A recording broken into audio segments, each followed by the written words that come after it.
चंडालपुर गांव में बारिश अपने पूरे प्रकोप में थी।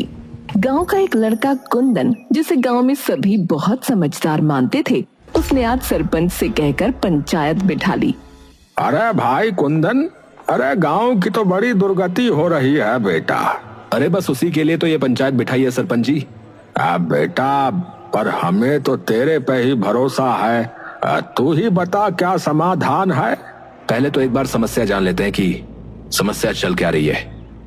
हाँ भाई, बताओ जरा सारे कि क्या क्या दिक्कत आ रही है। नमस्कार सरपंच जी।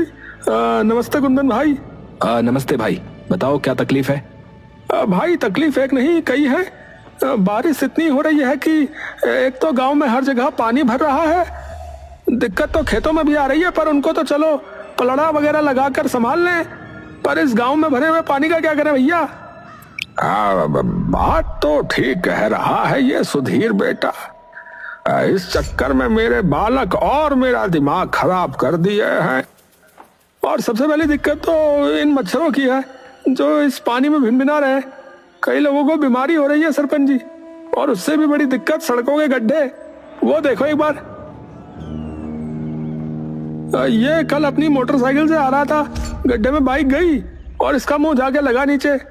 पहले तो इसकी बीवी ने भी पहचानने से मना कर दिया इसे। 2 घंटे बाद मानी कि उसी का है। और मेन रोड का ये हाल है कुंदन भाई, वो एक ही रोड है शहर जाने का, नहीं तो 14-15 किलोमीटर घूम के जाना पड़ता है।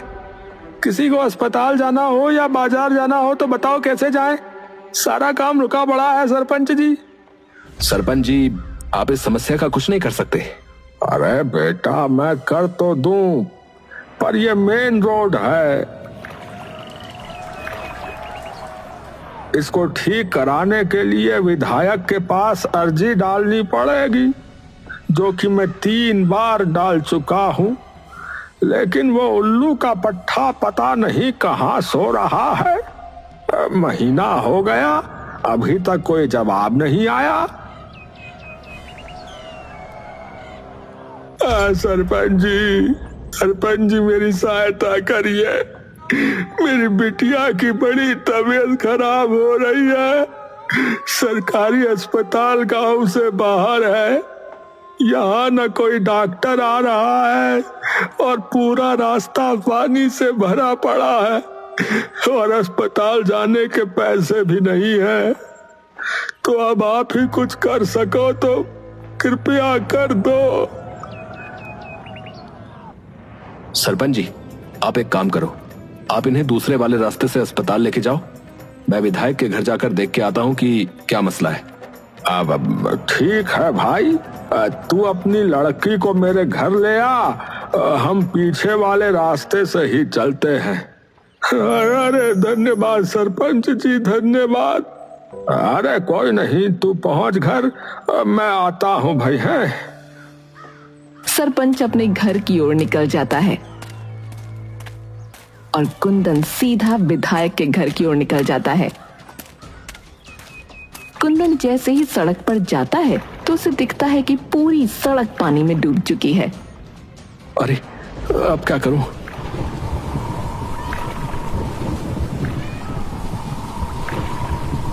सत्यानाश, ये भी अभी ही होना था। कुंदन अपना पजामा अपने घुटनों के ऊपर करता है और सड़क पर उतर जाता है। जैसे ही वो थोड़ा आगे बढ़ता है, उसका पांव गड्ढे में चला जाता है और पानी उसकी छाती तक आ जाता है। अरे हे राम, सीधा साबरमती ना निकल जाऊं। हे। कुंदन धीरे धीरे करके आगे बढ़ने लगता है और किसी तरह विधायक की कोठी तक पहुंच ही जाता है। वो गेट पर दस्तक देने ही वाला था कि तभी वहां का चौकीदार दौड़ा दौड़ा आता है। अरे साहब जी, नो कहाँ जा रहे हो साहब जी? नहीं, वहां नहीं जाना है। अरे साहब जी, आप जाइए यहाँ से, यहाँ कोई नहीं है।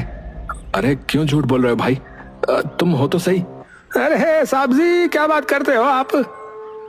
अरे भाई, मुझे बस ये बता दो कि विधायक जी कहाँ हैं? अरे वो गांव गए हैं। गांव गए? कौन सा गांव? यही गांव है उनका? अरे आप जाओ साहब। कुंदन अब गुस्से में चौकीदार की ओर देखने लगता है, पर तभी अंदर से विधायक की आवाज आती है। अरे बहादुर, अरे मेरी गैस की गोली कहाँ रख दी? कुंदन एकदम से दरवाजे की तरफ देखता है। जल्दी आ गए शहर से विधायक जी? जमीन के नीचे से आए क्या?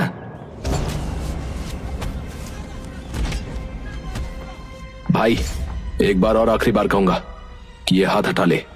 अरे आप जाओ ना साहब जी, कहीं से भी आ जाते हो। इतनी देर से कह रहा हूं रहने दे, हैं? समझ नहीं आ रही? साहब जी हमको क्यों मार रहे हो भाई? हम बस अपनी नौकरी कर रहे हैं भाई साहब, जो हमसे कहा है वही कर रहे हैं।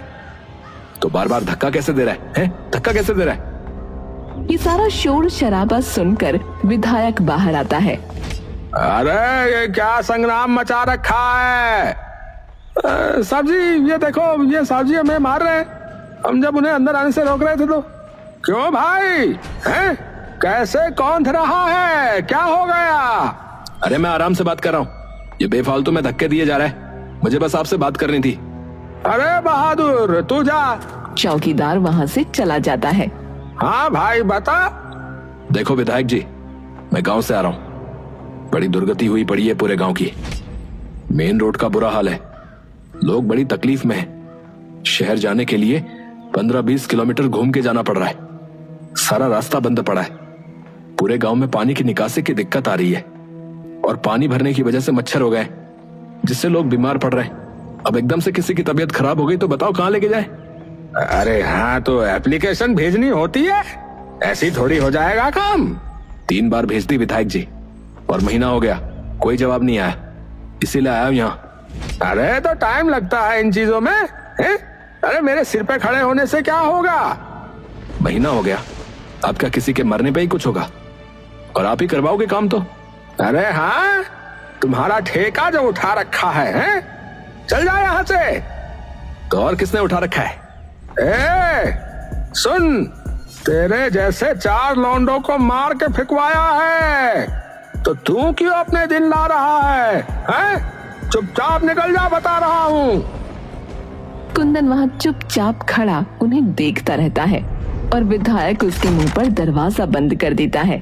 कुंदन हार मानकर सर झुकाए वापस अपने गांव लौट आता है, पर जैसे ही वो अपने घर की ओर जा रहा था, उसे जोर जोर से चीखने चिल्लाने की आवाज सुनाई देती है।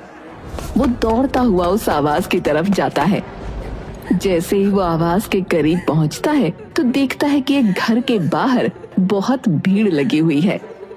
पूरा जमावड़ा एकत्र हो रखा है। हे राम, ये क्या हो गया?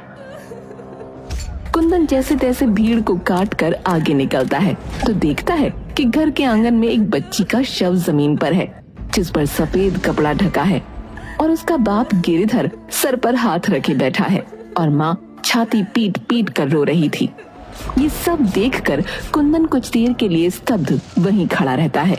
वो थोड़ी देर बाद चारों ओर नजर घुमाता है तो देखता है कि एक कोने में सरपंच अपनी आंखें बंद किए खड़ा है। कुंदन सरपंच के पास जाता है। अरे ये क्या हुआ? अब रास्ता ज्यादा लंबा हो गया, गुड़िया अब इतना इंतजार नहीं कर पाई बेटा। कुंदन एकटक सरपंच की ओर देखता रहता है। तू गया था विधायक के यहाँ, हुई बात? हाँ हुई। तो सरपंच कुंदन की ओर देखता है। कुंदन दुख भरी शक्ल लेकर सिर नीचे झुका लेता है। कुछ भी नहीं हुआ। ये खबर नहीं बन सकती ना, इसीलिए। अरे ये तो आम ही बात है बेटा। कुंदन थोड़ी देर नीचे रखे शव को देखता रहता है और बिना किसी से बात किए अपने घर आ जाता है।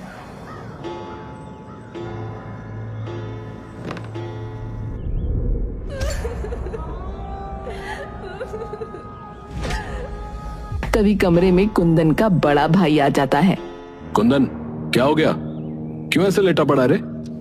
कुंदन उठकर बैठ जाता है। कुछ नहीं भैया, आप आओ बैठो। क्या बात है बता? कुछ नहीं। आपको उस बच्ची का पता चला? अरे वो गिरधर की लड़की? हाँ यार, बहुत ही बुरा हुआ उस बेचारे के साथ। हाँ वो तो है। तो फिर अब तो क्या सोच रहा है? यही कि एक कोने में पड़े गांव की किसी को क्या ही पड़ी होगी। लोग खुश हैं, परेशान हैं, जी रहे हैं, मर रहे हैं, उससे किसी को क्या ही फर्क पड़ेगा। कोई एक्टर नेता साइकिल चला ले या पैदल भी चल ले तो उसकी भी खबर बन जाती है। पर हमारी जिंदगी की कीमत नील बटे सन्नाटा ही रहती है। तो अब तो क्या करेगा रे? अभी नहीं पता, पर करूंगा कुछ ऐसा कि खबर बन जाए। अगला दिन चढ़ते ही कुंदन सरपंच के पास पहुंचता है। सरपंच घर के बाहर अपने पौधों को पानी डाल रहा होता है। सरपंच जी। हाँ, अरे कुंदन, अरे आओ आओ बेटा, तुम्हारे ही बारे में सोच रहा था। जी। अब क्या करना है बेटा? मेरे तो समझ से बाहर जा रही है सारी बात। आप एक काम करो सरपंच जी, आप एक और बार आज पंचायत बिठाओ, वहीं बात करते हैं। ठीक है बेटा। सरपंच दोपहर चढ़ते ही गांव में पंचायत बिठा देता है, लेकिन कुंदन अभी तक नहीं आया होता।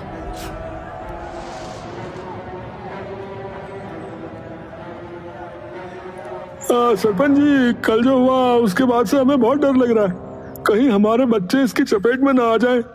अरे मेरे भाई, उसी समस्या का हल निकालने के लिए तो बैठे हैं। सरपंच जी, मैंने सुना है कि इस वक्त सिर्फ हमारे गांव में ही नहीं बल्कि और कई जगहों में इसका प्रकोप फैला हुआ है। रोज अखबार में आता रहता है, कभी किसी की डेंगू से मौत, कभी मलेरिया से। तो एक खबर हमारी भी छपवा दो, क्या पता कोई मदद करने आ ही जाए।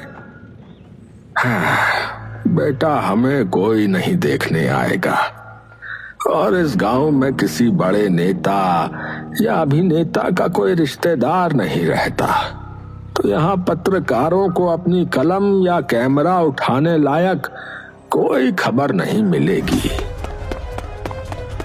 सरपंच जी, सरपंच जी। अरे रवि, क्या बात हो गई? वो कुंदन की तबीयत एकदम से बहुत खराब हो गई है, तो वो आ नहीं पाएगा। सरपंच एकदम से चौंक कर उठ जाता है। क्या हो गया? रुको, मैं आता हूँ। नहीं, अभी उसे अस्पताल लेके गए हैं। अच्छा, मैं बाकी आपको शाम को बताता हूँ, जैसा भी डॉक्टर बताएंगे। ठीक है, ठीक है। दिन ढलते ही सरपंच कुंदन के घर पहुंचता है। घर में रवि अकेला बैठा होता है। अरे रवि बेटा। अरे आइए आइए सरपंच जी। क्या हुआ बेटा? कुछ नहीं पंडित जी, बस अस्पताल से खबर आई थी कि तबीयत में अब भी कोई बेहतरी नहीं है। डॉक्टर कह रहे हैं कि हालत थोड़ी ज्यादा गंभीर है। राम जी, इतने भले छोरे पे ऐसी आपदा क्यों डाल दी आपने? कोई नहीं सरपंच जी, आप घर जाइए, कुछ होता है तो मैं बताता हूं आपको। ठीक है बेटा, किसी चीज की जरूरत हो तो बताने में हिचकियो मत। ठीक है बेटा। जी सरपंच जी, धन्यवाद। कोई नहीं।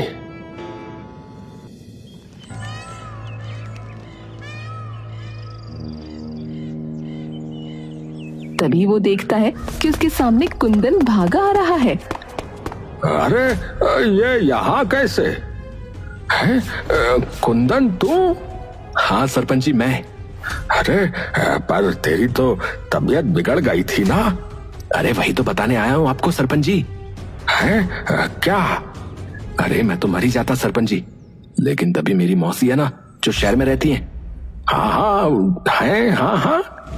अरे उनके एक दूर के रिश्तेदार कोई ऐसी चीज लाए जिसे लगाते ही मैं थोड़ी देर में ठीक हो गया। सरपंच ये सुनकर भौंचक्का रह जाता है। क्या कहा? हाँ हाँ सरपंच जी, सच बोल रहा हूँ। अब क्या चीज थी वो बेटा? ये तो मुझे नहीं पता, उन्होंने जैसे ही मुझे वो रस पिलाया मैं कुछ ही देर में ठीक हो गया। अरे अरे पर वो आया कहाँ से वो रस? पता नहीं, पर वो कह रही थी उनके गांव के तालाब में उसका फूल उगता है। अरे तो बेटा मंगवा ले उससे, गांव के सभी बच सकते हैं फिर ऐसी बीमारियों से। वो तो मैं करवा दूंगा, पर हमारे पास एक स्वर्ण मौका है, इस वक्त गांव की सभी समस्याएं हल करने का। है? मतलब कि अगर ये बात फैल गई कि इस गांव में ऐसी दवाई है जिससे लोग ठीक हो जाते हैं, तो सारे लोग भागे भागे यहाँ आएंगे, क्योंकि इस वक्त सिर्फ हमारा गांव ही नहीं, और भी कई जगह ये महामारी फैली है। हाँ, बात तो ठीक कही बेटा, पर ये सब होगा कैसे? देखिए, आप गांव के लोगों को बता दो और फिर देखो कैसे फैलती है बात। आप 10 कानों तक पहुंचाओ, 10,000 तक अपने आप पहुंच जाएगी। समझ गया। सरपंच उसी दिन जाकर गांव के कई लोगों को ये बात बता देता है। पूरे गांव में ये बात बिजली की तरह फैल जाती है। सभी लोग इसी की बात करने लगते हैं। ए, तूने सुना? उस कुंदन को एक चमत्कारी अमृत ठीक कर गया, वरना वो तो बिल्कुल मरने ही वाला था। अरे मर गया था, जिंदा हुआ वापस भैया। सुबह होते ही कई लोग सरपंच के घर भागे आते हैं। अरे सरपंच जी। अरे क्या हो गया? अरे सरपंच जी, अरे बाहर आके देखो, गांव में भीड़ जुट गई है। हैं, क्या हो गया? अरे थलपंत दी, लंबी लंबी गालियां आई हैं और लड़कियां भी। हैं? क्या बोल रहा है? सरपंच बाहर जाता है तो देखता है कि सामने कई टीवी चैनल्स की गाड़ियां आई हुई हैं। सभी पत्रकार सरपंच की तरफ भागते हैं और उनसे सवाल करने लगते हैं। एक जना पूछो सवाल बस, वरना ऐसे तो मुझे कुछ समझ में नहीं आएगा भाई। तभी उनमें से एक पत्रकार निकल कर आती है और अपने कैमरामैन को भी साथ ले आती है। नमस्कार सरपंच जी, मेरा नाम अवंतिका है, तरसों तक न्यूज से। नमस्कार। रोल करो। तो सरपंच जी, इस वक्त आपका गांव बहुत चर्चा में है। आपके गांव में कोई ऐसा अमृत है जो कैंसर ठीक कर देता है? क्या? ये किसने कह दिया? आप ही के गांव वालों ने। अरे इन गधों को सुनता कुछ और है, ये बोलते कुछ और है। हाँ, अमृत नहीं है, एक तरह के फूल का रस है और कैंसर ठीक नहीं होता। ये आम डेंगू मलेरिया वगैरह ठीक होता है। हमारे गांव में एक लड़का है कुंदन, वो बिल्कुल मरने ही वाला था, लेकिन जैसे ही उसने वो रस पिया वो एकदम ठीक हो गया। तो इस वक्त वो लड़का कहाँ है? अरे भाई, सरपंच तू सारी बात छोड़, पहले मुझे वो दवा दे, मेरे भतीजे की तबीयत खराब है। क्यों दे? ठेका उठा रखा है हमने। सभी कुंदन की ओर देखते हैं। ये रहा जी वो लड़का।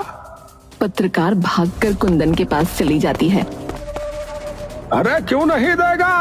हैं? ऐसे कैसे नहीं देगा? क्या करोगे वरना? मार के फेंकवाओगे?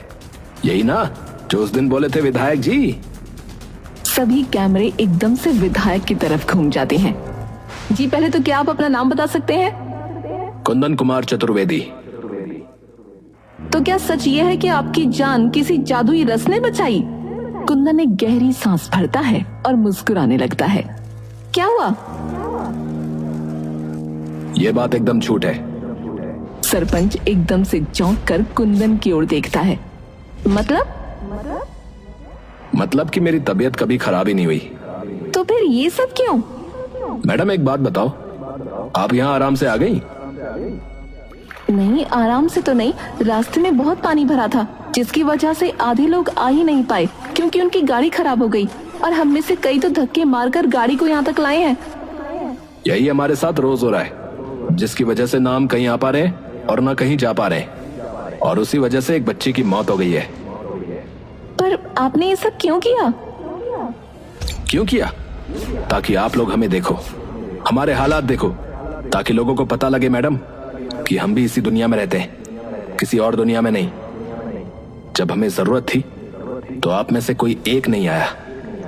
पता नहीं कितनी अर्जियां, कितनी चिट्ठियां डाली, लेकिन जब अपना फायदा दिखा तो बिना किसी अर्जी के आप लोग यहाँ पर आके खड़े हो गए। और ये विधायक जी, जिनका चौकीदार मुझे ये कह के भगा रहा था कि वो यहाँ है ही नहीं, और फिर ये मुझे कहते हैं कि मैंने क्या ठेका उठा रखा है। जिन्हें पता नहीं कितनी चिट्ठियां लिखी, लेकिन मैं लिख के देता हूं कि इन्होंने वो चिट्ठियां खोल के तक नहीं देखी होंगी। इसीलिए किया मैडम, क्योंकि हमारी जिंदगी आप लोगों को अपनी खबरों लायक नहीं लगती, तो मैंने झूठी खबर बना दी। पत्रकार थोड़ी देर तक चुपचाप खड़ी रहती है। जिस बच्ची का देहांत हुआ उसके घर का पता बता सकते हो आप? कुंदन उसे गिरधर के घर का पता बता देता है। शुक्रिया, हम में से कुछ लोग जाकर उस बच्ची के बाप से बात कर लेंगे और कुछ लोग गांव की दूसरी जगह कवर करने चले जाएंगे। धन्यवाद, और उम्मीद करता हूं कि आगे किसी के मरने या किसी जादू का इंतजार नहीं करेंगे आप लोग खबर छापने के लिए।